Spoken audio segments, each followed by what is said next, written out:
आतंकियों के इस कायराना हमले का मजहब से क्या वाकई कोई कनेक्शन है, ये समझने की कोशिश करेंगे। हमारे साथ सलीम वास्तिक साहब जुड़ रहे हैं। आप एक्स मुस्लिम हैं। इस्लाम को लेकर सलीम वास्तिक साहब की अपनी दलीलें होती हैं, अपने तर्क होते हैं। सलीम वास्तिक साहब, जो कुछ पहलगांव में हुआ है, क्या वाकई वो कहीं भी मजहब से जाकर जुड़ता है?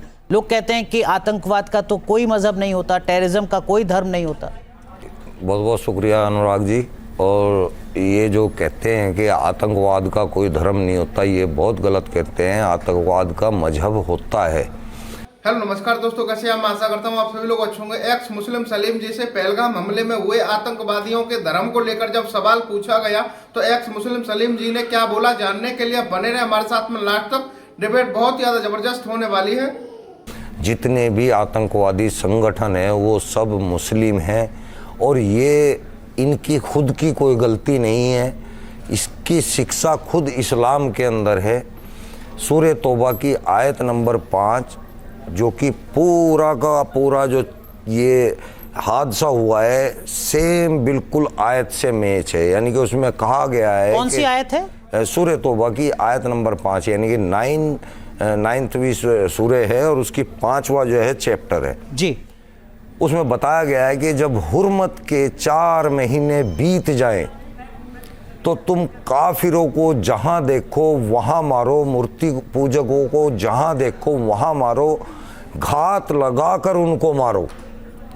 हुर्मत के 4 महीने मतलब? ये हुर्मत के 4 महीने एक रजब का महीना होता है, एक हिजरा के नाम से होता है, एक मुहर्रम का होता है। ये चारों महीने गुजर चुके हैं जी, ये गुजर चुके हैं। हाँ, ये गुजर चुके हैं। तो यानी कि आयत यहाँ पे पूरी हो रही है। उसके बाद इन्होंने कत्ले आम किया, प्लानिंग यानी कि रैकी करके बाकायदा। काफिर का मतलब कौन? काफिर मूर्ति पूजक। तो पूरा बाकायदा इन्होंने रेकी करके 2 महीने तक इस काम को अंजाम दिया। तो उसमें सूर्य के अंदर लिखा हुआ है कि घात लगा के मारो। घात लगाने का मतलब है कि तैयारी के साथ मारो और जब तक मारो जब तक इस्लाम काबिज ना हो जाए। क्यों मारो? इस्लाम काबिज करने के लिए। ठीक, इसीलिए वो कलमा पढ़वा रहे थे आपके? हाँ जी, हाँ जी। इसीलिए वो धर्म पूछ रहे थे। जब तक वो कलमा ना पढ़ लें तब तक मारो। कलमा पढ़ने का मतलब इस्लाम कबूल। ला इलाहा इल्लल्लाह मुहम्मदुर रसूलुल्लाह सल्लल्लाहु अलैहि वसल्लम, ये कलमा है। इसको पढ़ते ही हम मुसलमान हो जाते हैं। ठीक है, लेकिन कुरान में जो सूरह अल बकरा है, सूरह 2 आयत 256, ला इकरा फिद्दीन, वो तो ऐसा नहीं कहती जैसा आप कह रहे हैं। वो तो कहते हैं कि धर्म में कोई जबरदस्ती नहीं हो सकती मजहब के नाम पर। कुरान के अंदर केवल 2 आयत ऐसी हैं। एक सूरह बकरा की 256 जो आपने बताई है, ला इकरा फिद्दीन, इसकी हिंदी है कि दीन में कोई ज़बरदस्ती नहीं है। फिर आती है सूरह काफिरून की आयत नंबर 6, लकुम दीनकुम वलिय दीन, दीन में तुम्हारा दीन तुम्हारे लिए, मेरा दीन मेरे लिए। लेकिन जब हम सूरह तौबा पे आते हैं तो अल्लाह इस सब चीज़ों को भूल जाता है। सूरह तौबा की आयत 5, आयत 29, आयत 123, ये सब काफिरों को मारने का हुक्म दे रही है। ठीक है, लेकिन जब जबरदस्ती नहीं है तो मारने का हुक्म क्यों दे रही है? उनको मुसलमान बनाने तक। ठीक है, लेकिन जो आतंकी हैं वो सूरह अल बकरा 256 को क्यों नहीं समझना चाहते? नहीं समझ रहे तो हम क्या करें? वो तो उनका तो फिर ये तो सेलेक्टिव बात होगी ना। मतलब ऐसा तो नहीं है कि कुरान में यही कहा गया है कि काफिरों को मार दो। कुरान में अगर ये भी कहा गया है कि मजहब के नाम पर कोई जबरदस्ती नहीं हो सकती, तो जो हथियार उठाकर निहत्तों पर कायराना हमला कर रहे हैं वो उस 256वीं आयत को क्यों नहीं समझना चाहते? कहते हैं ना कि नफरत की दुकान खोलने चले हो तो कुछ मोहब्बत भी सजा लेना। ये जो 2 आयतें हैं इस मोहब्बत की तरह, सजावट की तरह कुरान के अंदर मौजूद है। कुरान के अंदर बहुत सारी ऐसी आयतें हैं जो काफिरों को, मुशरिकों को, जो इस्लाम को छोड़ने वाले हैं, उनको मारने का हुक्म दे रही है। अगर ला इकरा फिद्दीन पे जाते हैं तो फिर उनको मारने का हुक्म क्यों दे रहे हैं? पर लेकिन जितने मुस्लिम धर्मगुरु तब से अब तक बयान दे रहे हैं वो तो कह रहे हैं कि देखिए साहब, ये तो बहुत ही कायराना हरकत है, गैर इस्लामी हरकत है, निहत्ते पर इस तरीके से वार करना। और हिंदुस्तान तो गंगा जमनी तहजीब का देश है, यहाँ पर तो हिंदू मुसलमान सब साथ मिलकर रहते हैं, सब भाई हैं। इसको बिल्कुल शुद्ध भाषा में अल-तक़िया कहा गया है। जो अल-तक़िया होता है वो यही होता है कि जब तुम्हें कोई ऐसा गंदा काम करना हो तो मुसलमानों तुम कोई ऐसा अल-तक़िया करो जिससे कि तुम इस्लाम को बचा सको। तो ये अल-तक़िया हो रहा है और कुछ नहीं। बस यही खतरनाक चीजें हैं कि भाई इस्लाम को जो नहीं मानता उन सबको कत्लेआम कत्लो किताल का हुक्म है बस। मतलब ऐसी एक आयत है या कई नहीं, आयत है? बहुत सारी आयतें हैं जी। क्या क्या कहा गया उनमें? ये कहा गया कि भाई तुम उनको घात लगा के मारो, उनके बारे में कहा गया जो इस्लाम से मुंह फेर लेते हैं उनसे नफरत करो, उनसे दोस्ती ना करो, काफिरों से दूरी रखो, मौका मिलते ही उन पे वार करो। जब तक आप 50% नहीं है तब तक तो आप दब के रहो और देशभक्ति करो। अगर आप 50% से 51 पे आ गए हो तो अब आपके ऊपर वाजिब हो गया है कि आपको निजाम लाना पड़ेगा। निजाम यानी कि शरिया कानून, शरीयत कानून। नहीं, लेकिन ये तो इस्लाम में नहीं लिखा होगा ना कहीं, जो आप कह रहे हैं 50% वाली बात। नहीं, परसेंट ज्यादा उसके बारे में लिखा है ना, तादाद के बारे में क्या लिखा हुआ है? ज्यादा हो वही बात बताइएगा फैक्चुअल। देखिए, हाँ, संख्या के बारे में लिखा है कि अगर आप संख्या में थोड़े हो और उस देश में रह रहे हो जहां आपकी नहीं चलती, जहां शरीयत कानून नहीं है, तो आप वहां देशभक्ति से रहो, आप वहां देश के खिलाफ कोई काम ना करो। जब आपकी संख्या ज़्यादा हो तो आप कोशिश करें, जिहाद करें और इस्लाम को काबिज करने में जिहाद में शामिल हूँ। लेकिन यही काम वो वहाँ पे हो रहा है। नहीं, लेकिन इसका मतलब ये तो नहीं हुआ ना कि अगर आप ज्यादा हैं तो फिर इस्लाम को स्थापित करने की कोशिश करें, मतलब हिंसा के जरिए, ऐसा तो नहीं लिखा होगा ना? हिंसा का तो लिखा हुआ है ना मैंने, मारना हिंसा ही तो है ना जी। लड़ना, मारना, लड़ाई करना, ये हिंसा ही तो है, इसी का तो हुक्म है। ठीक है, लेकिन इसी चीज को तो पढ़ के हमने इस्लाम को छोड़ा है कि भाई ये अल्लाह मियाँ तो कोई ईश्वर तो कोई ऐसी बात नहीं कह सकता। क्या आप एक्स मुस्लिम है इसलिए आप इस राय को रखें? हाँ, ये मेरी अपनी, ठीक है, आपकी अपनी निजी राय है। लेकिन बहुत से लोग हैं जो कह रहे हैं कि देखिए साहब, जो आप कह रहे हैं सलीम वास्तिक साहब, वो बात नहीं है। अगर ऐसा होता तो वहां पर जम्मू कश्मीर का ही एक जो मुसलमान है वो ना मारा जाता, वो भी मारा गया, एक मुस्लिम की भी जान गई। देखिए वो आपने देखा अगर नहीं है, सब कुछ इसी हिसाब से हो रहा है। मैंने वो वीडियो देखी है। हाँ। वो औरत बोल रही है कि इनको धोखे में मारा है। वो धोखे मारना चाहते थे उसको, मुसलमान को जो मारा उसी की बात कर रहे हैं ना। जी हाँ, वो उसको धोखे में हिंदू समझ के मारा है। वो औरत बोल रही है वहां पे कि इन्होंने उसको हिंदू समझ के मार दिया। उसने बोला है, खुद औरत ने, उसी की बीवी ने बोला है।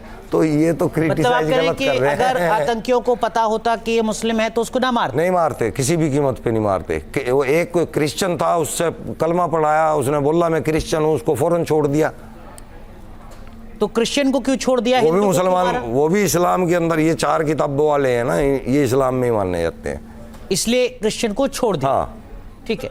लेकिन अमूमन जितने टेरर अटैक होते हैं वहां तो ऐसा नहीं देखा ना हमने कि आतंकी आया और उसने मारने से पहले पूछा कि तुम हिंदू हो या मुसलमान तो करते हैं। ये नहीं पूछा कि कलमा पढ़ कर दिखाओ मुझे, अगर नहीं पढ़ पाओगे तो मैं मारूंगा। ऐसा तो अभी हमने देखा यहाँ। हाँ, ये वैसे ऐसा मेरे ख्याल से पहले भी एक बार हुआ था, जब वो वहाँ पे ताज होटल के अंदर हुआ था। वहाँ पे भी 2-4 को देखा गया, चेक करा गया था। और दूसरा चांस ये हुआ है यहाँ पे, तो ये इस टाइप का फर्स्ट टाइम हुआ है। और ये उन्होंने एहतियात के साथ किया है कि भाई कोई मुसलमान ना मारा जाए, इसलिए चेक कर कर के मारा है। आप इसको आतंकवाद कह रहे हैं, हम इसको आतंकवाद नहीं कह सकते, क्योंकि ये जिहाद है, ये मुजाहिद हैं। इन्होंने पुण्य का काम किया है, इन्होंने कोई बुरा काम नहीं किया। ये अब वहाँ पे इनके लिए देगे उतर रही होंगी, पकवान बन रहे होंगे, ये अल्लाह के शेर हैं, इन्होंने अल्लाह की राह में जो है इतने काफिर मारे हैं, वहाँ उनका इस्तकबाल हो रहा होगा, वो जश्न मना रहे होंगे। तो ये आप पता नहीं क्यों क्रिटिसाइज कर रहे हैं। मतलब आप कह रहे हैं कि वो जो 72 हुरों का जिक्र है वो ऐसे लोगों के लिए ही? ऐसे ही लोगों के लिए है, आम मुसलमान के लिए कुछ नहीं है। जो जिहाद में होगा, जो दीन के हक में रहेगा, दीन के हक में लड़ेगा, उसको सबसे पहले जन्नत मिलेगी। ठीक है, लेकिन ये भी तो हो सकता है ना कि एक सोची समझी साजिश के तहत जानबूझकर आतंकियों ने इस तरीके की कोशिश की हो कि वो धर्म पूछें और उसके बाद इस तरीके से हमला करें लोगों की जान। आतंकी कौन थे? वो ये तो थे, मुसलमान ही तो थे। आप क्या सोच रहे हैं कि वो हिंदू थे? वो आपको क्या लगता है वो हिंदू थे? मुस्लिम ही तो थे वो। ये अलग बात है कि वो तस्दीक होना जरूरी है कि वो पाकिस्तान से आए थे, कि कश्मीर के ही रहने वाले हैं और कश्मीर के लोगों ने ही उनकी मदद की होगी। जाहिर है कि वो कहाँ से खा रहे होंगे, कहाँ रह रहे होंगे, रात भी सोते होंगे, इतने हथियार लेके किस तरह लेट जाएगा आदमी लेकिन के। सलीम वास्तिक साहब, अब तक तो हमने यही पढ़ा है और सुना है कि हर धर्म, हर मजहब यही कहता है कि प्यार से रहो, भाईचारे से रहो, सब भाई भाई हैं, आपस में मिलजुल कर रहो। नहीं, हर आप कह रहे हैं धर्म कि ऐसा नहीं है। हर धर्म कहता है, मैं यहाँ एग्री हूँ, लेकिन मजहब नहीं कहता, और मजहब धर्म नहीं है। मजहब इस्लाम है, मजहब एक दीन है, मजहब एक निज़ाम है। इसमें कहीं भी नहीं है ऐसा लिखा हुआ, इसमें भाईचारे का कोई मतलब ही नहीं। इसमें मुस्लिम भाईचारा है, अदर धर्म के साथ भाईचारा नहीं है। वहाँ कहा गया है 29 के अंदर कहा गया है कि तुम दीन को छोड़ने वालों से नफरत करो, उनसे मुतालबा ख़त्म कर दो, उनसे मुंह फेर लो, मतलब आप कह रहे हैं, दोस्ती ना रखो। आप कह रहे हैं कि इस हिसाब से हिंदू होना पाप है। हाँ, हिंदू को नजासत बताया गया है। नजासत के मायने होता है पखाना, पोटी। हिंदू पोटी के बराबर है। हिंदू के भगवान को आग में जलाया जाएगा। ये भी लिखा हुआ है हाँ किताब जी, हाँ जी, हाँ जी, ये या हदीसों के किसी अंदर। मौलाना का नहीं, इंटरप्रिटेशन है जो आप कह रहे हैं? हदीसों के अंदर है, ये लिखा हुआ है हदीस के अंदर। हाँ, इसका नंबर याद नहीं तो मैं यहाँ मेंशन कर देता। एक होता है नरम दल, एक होता है गरम दल। इन्होंने गरम दल के अंदर कितने संगठन बनाए हुए हैं, ISI क्या है वो संगठन, बोको हराम वगैरह, ये 8-10 संगठन है। ये हैं गरम, इनका काम है धमकाना, मारना, काटना। एक है नरम दल। नरम दल के अंदर कौन कौन से आते हैं? जमात जिहाद, लैंड जिहाद, और पर आप करें कि लव जिहाद। इसमें से काफी कुछ बातें कुरान में या हदीस में लिखी हुई हैं, जिस तरीके की चीजें उन आतंकियों ने अपने कायराना हमले में पहलगांव में की थी। हाँ, हाँ। ये सलीम वास्तिक साहब हैं, जिनको आप सुन रहे हैं, एक्स मुस्लिम हैं, मुसलमान रह चुके हैं, अब इस्लाम से दूरी बना ली है। उनकी निजी राय अपने अनुभव के आधार पर। बहुत बहुत शुक्रिया सलीम वास्तिक। मैं आशा करता हूं आपको डिबेट पसंद आई होगी। ऐसे इंटरेस्टिंग और धमाकेदार डिबेट शो देखने के लिए हमारे चैनल को सब्सक्राइब करें, वीडियो को शेयर करें। मिलते हैं ऐसी एक और धमाकेदार डिबेट के साथ में।